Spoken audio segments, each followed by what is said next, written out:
Paulo Coelho की the alchemist ये किताब सिर्फ एक कहानी नहीं है, बल्कि एक सवाल है जो हम सबसे पूछा गया है। सवाल ये है कि असली खजाना क्या मंजिल पर मिलता है या फिर वो मंजिल तक पहुंचने का सफर ही अपने आप में सबसे बड़ा खजाना है। तो चलिए आज इसी सवाल के जवाब की तलाश करते हैं। लेकिन कहानी में आगे बढ़ने से पहले एक और सवाल पर गौर करते हैं। पाउलो कोएल्हो की ही एक और किताब है, वॉरियर ऑफ द लाइट, और उसकी शुरुआत में एक बहुत ही रहस्यमयी सवाल पूछा गया है। प्रकाश का योद्धा कौन होता है? इस सवाल को जरा ध्यान में रखिएगा, क्योंकि ये हमें सैंटियागो की कहानी को और गहराई से समझने में मदद करेगा। तो हमारी कहानी का हीरो है सैंटियागो, स्पेन में रहने वाला एक सीधा साधा गडरिया। एक रात उसे एक सपना आता है। सपने में वो देखता है कि मिस्र के पिरामिडों के पास एक बहुत बड़ा खजाना छुपा हुआ है, और बस इसी एक सपने पर यकीन करके वो अपनी पूरी दुनिया, अपना सब कुछ पीछे छोड़कर एक अनजान मुश्किल सफर पर निकल पड़ता है। अब सैंटियागो अपने सफर के बिल्कुल आखिर में है। पिरामिड पहुंचने से ठीक पहले वो और कीमियागर एक मठ में रुकते हैं, और यहीं पर कीमियागर उसे विदा लेने से पहले एक आखिरी और सबसे जरूरी सबक सिखाता है। वो उसे दिखाता है कि अपने स्वधर्म यानी अपने दिल की सच्ची आवाज के पीछे चलने में कितनी ताकत होती है। कीमियागर वहां अपनी शक्ति का इस्तेमाल करके शीशे को सोने में बदल देता है, और वो सोना सैंटियागो को देते हुए एक बहुत गहरी बात कहता है। वो कहता है, जो कुछ एक बार होता है हो सकता दोबारा कभी ना हो, लेकिन याद रखना, जो कुछ 2 बार होता है वो निश्चित रूप से तीसरी बार भी होगा। ये सिर्फ एक कहावत नहीं थी, बल्कि आने वाले वक्त के लिए एक बहुत बड़ा इशारा था। और फिर वो पल आ ही जाता है। सैंटियागो एक टीले पर खड़ा है, और उसके सामने चांद की रोशनी में नहाए हुए मिस्र के वो शानदार पिरामिड्स। वो नज़ारा इतना पावरफुल था, इतना भव्य, कि वो अपने घुटनों पर गिर पड़ता है। उसकी आंखों से आंसू बहने लगते हैं। ये शुक्रगुजारी के आंसू थे। उसने अपने सपने पर भरोसा किया था, और देखिए कायनात उसे कहाँ ले आई थी। और तभी जहां उसके आंसू जमीन पर गिरे थे, सैंटियागो एक स्कार्ब बीटल, मतलब एक गुबरैले को देखता है। मिस्र में इस कीड़े को ईश्वर का प्रतीक माना जाता है। सैंटियागो समझ जाता है ये एक शगुन है, एक इशारा है कि उसका खजाना यहीं है। वो एक पल भी नहीं गवाता और उसी जगह पर खुदाई शुरू कर देता है। लेकिन कहानी में एक मोड़ आना भी बाकी था। अचानक जंग से भागे हुए कुछ लोग वहां आ जाते हैं और उस पर हमला कर देते हैं। वो उसे बहुत मारते पीटते हैं, और कीमियागर का दिया हुआ वो सोने का टुकड़ा भी उससे छीन लेते हैं। एक ही पल में ऐसा लगता है जैसे सारी उम्मीदें, सारी मेहनत, सब कुछ खत्म हो गया। दर्द और नाउम्मीदी में सैंटियागो जोर से चीख पड़ता है। वो उन लुटेरों को बताता है कि वो यहाँ अपने सपने में देखे हुए खजाने को ढूंढने आया है। वो बताता है कि कैसे एक ही सपना उसे 2 बार आया और उसे हजारों मील दूर स्पेन से यहाँ खींच लाया।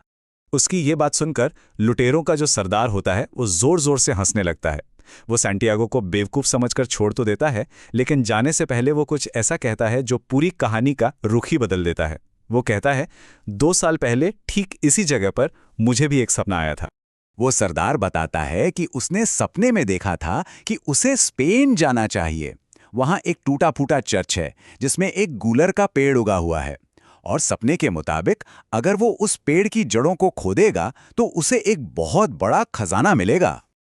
अब जरा सोचिए, कहानी में क्या गजब का मोड़ आया है। सैंटियागो का सपना उसे हजारों मील दूर मिस्र ले आया, सिर्फ उस सुराग को पाने के लिए जो उसे घर वापस ले जाने वाला था। और वहीं दूसरी तरफ उस लुटेरे का सपना सीधे सीधे खजाने की असली जगह बता रहा था, लेकिन उसने उस पर कभी यकीन ही नहीं किया। जैसे ही सैंटियागो उस लुटेरे की बात सुनता है, उसके आंखों के आगे से मानो एक पर्दा सा हट जाता है। वो जोर जोर से हंसने लगता है। उसका दिल खुशी से भर जाता है, क्योंकि अब उसे पता चल गया था कि उसका असली खजाना कहाँ है। वो वापस स्पेन लौटता है, सीधा उसी खंडहर चर्च में जहां से उसकी कहानी शुरू हुई थी। जब वो उस चर्च में खुदाई कर रहा होता है तो उसे हवा में कीमियागर की आवाज सुनाई देती है, और ये आवाज इस कहानी का सबसे बड़ा सबक है।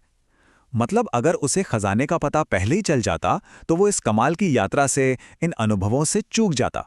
वो पिरामिडों की खूबसूरती कैसे देख पाता, रेगिस्तान से क्या सीखता। और फिर उसका फावड़ा किसी ठोस चीज से टकराता है। वो देखता है तो वहां एक संदूक है जो स्पेनिश सोने के सिक्कों, बेशकीमती पत्थरों और जवाहरात से भरी मूर्तियों से लबालब भरा हुआ है। खजाना तो हमेशा से वहीं था जहां से उसने अपना सफर शुरू किया था। तो क्या असली खजाना सिर्फ ये सोना चांदी था? नहीं, बिल्कुल नहीं। असली इनाम तो वो सबक थे जो सैंटियागो ने अपने इस सफर में सीखे, वो ज्ञान जो उसने हासिल किया, वो प्यार जो उसने पाया, और सबसे जरूरी बात, इस यात्रा ने उसे जो इंसान बनाया, वो था असली इनाम। तो चलिए अब वापस चलते हैं हमारे उस पहले सवाल पर। सैंटियागो की इस पूरी यात्रा को देखने के बाद, उसके विश्वास, उसके संघर्ष और आखिर में उसकी जीत को समझने के बाद, क्या अब हम इस सवाल का जवाब दे सकते हैं कि आखिर ये प्रकाश का योद्धा होता कौन है? खुद कोएल्हो के शब्दों में प्रकाश का योद्धा वो है जो जिंदगी के चमत्कार को समझने की काबिलियत रखता है, जिस चीज पर वो यकीन करता है उसके लिए आखिरी दम तक लड़ सकता है और उन घंटियों को सुन सकता है जो लहरें समंदर की गहराइयों में बजाती हैं। और सैंटियागो ने बिल्कुल यही तो किया।